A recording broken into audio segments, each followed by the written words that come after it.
That probably was an obvious lie, but it would be cool if they did that. It would stretch 50 miles long. Hey, this is Canada. They go by kilometers. Which, if my convergence is right, would be like 65, 70, I think. I don't care. I'm not in Canada right now. Whatever. It's 5 miles. So, we do the swaps again. It's about 9:05, over an hour when they said that day, they get a table set up. This table is not for the registration, which was kind of obvious because of where they put it, but there were forms there. Filling them out. The prices are nowhere near correct. So registration finally opens. Now keep in mind, this is 2 separate lines. Apparently we're supposed to go through the exact same stupid door. I'm just glad it was not a single door. It was actually a double door. Actually, I think it was a triple, but they didn't open one of them. Right? But, so as we get in, the pre-reg line makes such a push into it that we reggers who started off this whole thing, the 2 guys who were ahead of us were also reg, not pre-reg, thank God. We were like 30th in line now because of this. And what turns out is when you get to the front, it's all mushed together in one line. So really the whole separation of the 2 or 3 lines, they didn't even have to do that. So we technically lost our place because they couldn't keep things ordered. And here's what's really fun, when we got the con books, the places where the lines were going, not even close to what they said. The original line plan that they had is, the door that they had us going through was going to be pre-reg. There's another door, clear over here, which is where we actually started off at the very beginning, registration. So they had us move, and split, and move, and remove, for nothing. At least with Kumoricon, we don't pull that stuff with you guys. If we have a plan, no matter how bad the plan is, like this year, or last year, we stick with it. Yeah, but does the plan ever change? Are you flexible enough? Can you change it? Not during the con. I mean, unless the plan is so terrible, it takes a single person 3 hours to go through. 2006. During the con. You mean like me? By watch timing, yes. Okay, let me rephrase that. If the line is just a single person, not a single person in the line, but the line itself is a single person, and that takes 3 hours. That did not occur now. I'll concede that fact. No, if that happened, I think the guy in charge of that department would be fired. But, yeah, there was actually more things that went wrong with the con itself, such as something that they themselves could not control, but it still made me so stinking mad. It was hot. Now, I know some people don't mind the heat. I personally hate it. For me, comfortable is about 66 to 69 degrees Fahrenheit. That is comfortable for me. 70, I can put up with it. 80, If we went by the Fahrenheit scale there, it went up to 92 when we were in line.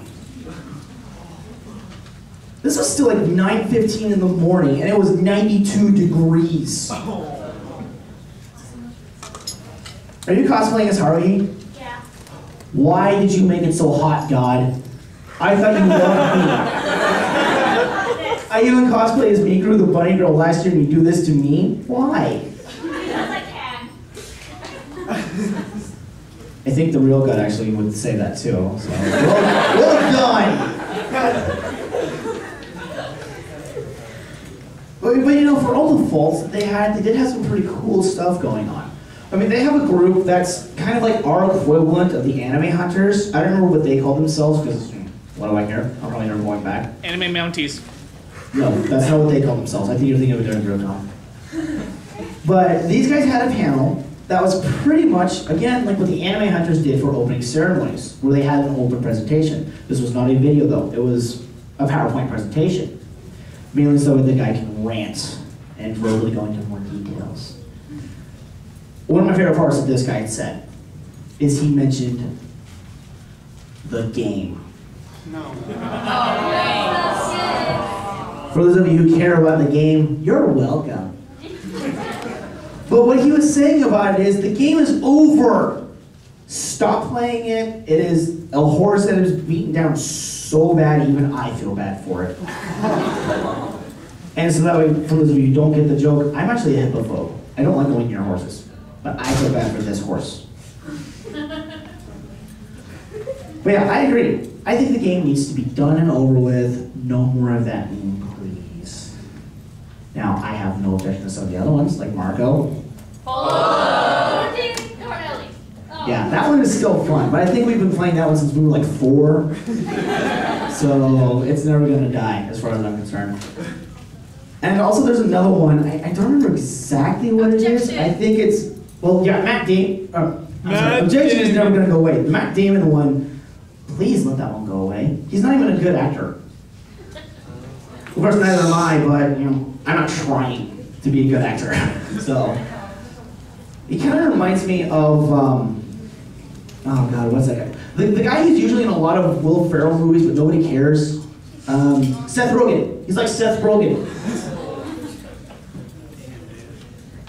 Apparently nobody agreed with me on that one. So, anyways,